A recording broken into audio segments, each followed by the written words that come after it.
Hello friends, welcome to our YouTube channel Das informative. আজকের ভিডিওতে আলোচনা করব পিএসসি অর্থাৎ পাবলিক সার্ভিস কমিশনের তরফ থেকে যে নতুন ভ্যাকেন্সির শর্ট নোটিশ প্রকাশিত করেছে তার আমরা ফুল ডিটেলস নিয়ে আলোচনা করব। তো বন্ধুরা, সেই ভ্যাকেন্সি হচ্ছে আইডিও অর্থাৎ ইন্ডাস্ট্রিয়াল ডেভেলপমেন্ট অফিসার। তো এর অফিসিয়াল শর্ট নোটিশ প্রকাশিত করা হয়েছে বন্ধুরা। তো এই ভ্যাকেন্সির ফুল ডিটেলস নিয়ে আমরা আজকের ভিডিওতে আলোচনা করব, যা প্রিভিয়াস ইয়ারের বেসিসে কিন্তু সেই ডিটেলসগুলো তোমাদের সামনে তুলে ধরবো। ঠিক আছে, তো অবশ্যই তোমরা এই ছোট্ট ভিডিওকে শেষ পর্যন্ত দেখো। কোনো কিছু জানার থাকলে কমেন্টে জানাতে পারো।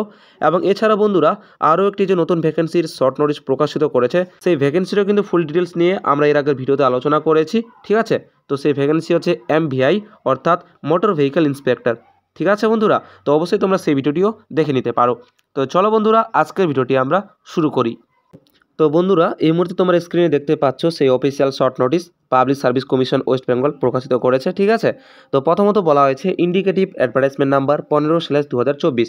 তো বন্ধুরা, এখানে বলা হয়েছে applications in the prescribe format আর invited for direct recruitment to the following post. ঠিক আছে, তো বন্ধুরা কি বলেছে দেখে নাও। বলেছে নেম অফ দ্য পোস্ট।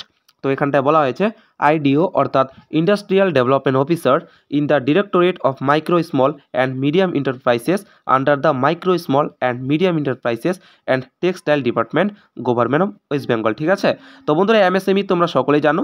তো তারই এখানে বলা হয়েছে যে ইন্ডাস্ট্রিয়াল ডেভেলপমেন্ট অফিসার পোস্টে কিন্তু নিয়োগ করানো হবে। তো বন্ধুরা, এরপর নিচের দিকে বলা হয়েছে যে এই ভ্যাকেন্সির যে ফুল ডিটেল ইনফরমেশন তাই অফিসিয়াল ওয়েবসাইটের মাধ্যমেই কিন্তু আমরা পরবর্তীতে জানতে পারবো। ঠিক আছে, এবং নিচের দিকে বন্ধুরা তোমরা এখানটায় ডেট দেখতে পাচ্ছ 24/12/2024। তো বন্ধুরা, এখন আমরা এই ভ্যাকেন্সির ফুল ডিটেলস নিয়ে আলোচনা করব প্রিভিয়াস ইয়ারের বেসিসে। যেই পোস্টের জন্য এজ লিমিট কী রয়েছে, ঠিক আছে, কোয়ালিফিকেশন কী লাগবে, এছাড়াও অ্যাপ্লিকেশন ফি কত লাগবে বন্ধুরা, এই সিলেকশন প্রসেস কী রয়েছে, এক্সাম প্যাটার্ন, সিলেবাস এবং প্রিভিয়াস ইয়ার কোয়েশ্চেন কীরকম ছিল সেগুলো নিয়েও আলোচনা করব। তো অবশ্যই তোমরা শেষ পর্যন্ত দেখতে থাকো। বন্ধুরা, এই মুহূর্তে তোমরা দেখতে পাচ্ছ সেই প্রিভিয়াস ইয়ারের official notification industrial development officer ভ্যাকেন্সির। ঠিক আছে, তো বন্ধুরা দেখে নাও। শুধুমাত্র আমরা ইম্পর্টেন্ট ইনফরমেশনগুলো আলোচনা করব যেগুলো আমাদের জানা প্রয়োজন। তো বন্ধুরা, অ্যাডভার্টাইজমেন্ট নাম্বার দেখতে পাচ্ছ, এটা 2019-এর হয়। তো এরপর নিচের দিকে প্রথমত বন্ধুরা নোটের মধ্যে বলে দেওয়া হয়েছে যে অবশ্যই কিন্তু আমাদের বাংলা ভাষায় পড়তে লিখতে কথা বলতে জানতে হবে। ঠিক আছে, তো বন্ধুরা এখানে বলে দিয়েছে যে যাদের মাতৃভাষা নেপালি তাদের ক্ষেত্রে না হলেও কিন্তু হবে।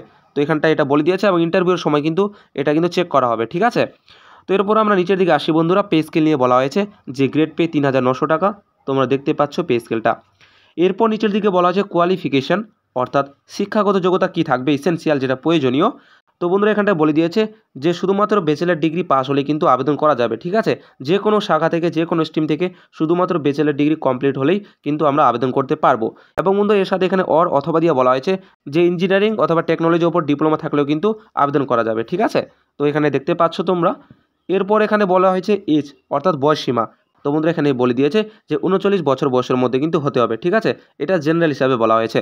এবং যারা ক্যাটাগরি থেকে বিলং করবে, তো যেরকম গভর্নমেন্ট পলিসি হিসাবে ছাড় দেওয়া হয়, তো সেই হিসাবে কিন্তু বয়সসীমায় ছাড় দেওয়া হবে। এরপর নিচের দিকে বলা আছে অ্যাপ্লিকেশন ফি, তো 160 টাকা পেমেন্ট করতে হবে যারা জেনারেল ক্যাটাগরি থেকে বিলং করবে। এবং যারা SC ST, ঠিক আছে, PWD ক্যান্ডিডেট, তারা কিন্তু বিনামূল্যে আবেদন করতে পারবে। এরপর বন্ধুরা আমরা যদি এর সিলেকশন প্রসেস নিয়ে আলোচনা করি, তো এখানে তোমরা দুটো স্টেপ দেখতে পারবে। তো প্রথমটা হচ্ছে বন্ধুরা স্ক্রিনিং টেস্ট বা রিটেন টেস্ট বলতে পারো। ঠিক আছে, তো বন্ধুরা এটা হচ্ছে শুধুমাত্র কোয়ালিফাইং। এরপর কিন্তু ইন্টারভিউর জন্য ডাকা হবে। ঠিক আছে, একটা fixed qualifying cut off marks কিন্তু নির্ধারিত করা হবে। তো যে সমস্ত ক্যান্ডিডেটরা পাস করবে, কোয়ালিফাই করবে, তাদেরকে পরবর্তী স্টেপ ইন্টারভিউর জন্য কিন্তু ডাকা হবে বন্ধুরা। ঠিক আছে, তো এখানে তোমরা দুটো স্টেপই দেখতে পারবে। এবং বন্ধুরা প্রথম যে স্টেপ রিটেন টেস্ট, সেটা কিন্তু শুধুমাত্র কোয়ালিফাইং নেচার। ঠিক আছে, তো রিটেন এক্সামের মার্কস কিন্তু এখানটা অ্যাড করা হবে না। ঠিক আছে, তো ধরে নিতে পারো যে ইন্টারভিউর বেসিসে কিন্তু তোমাদের এখানে কিন্তু সিলেকশনটা করানো হবে।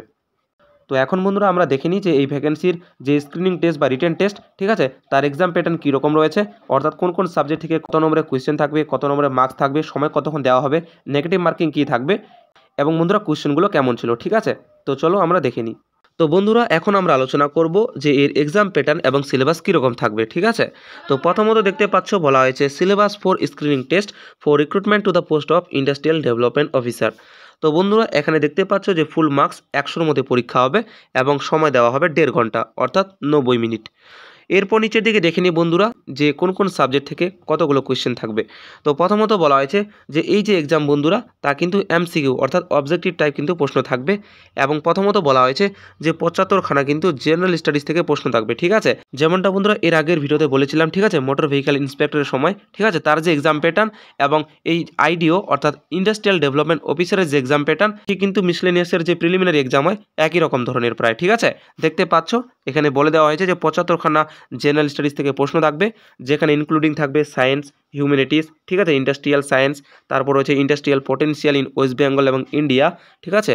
এবং বন্ধুরা 25টা প্রশ্ন কিন্তু মেন্টাল এবিলিটি টেস্ট এবং এরিথমেটিক থেকে প্রশ্ন থাকবে, ঠিক আছে।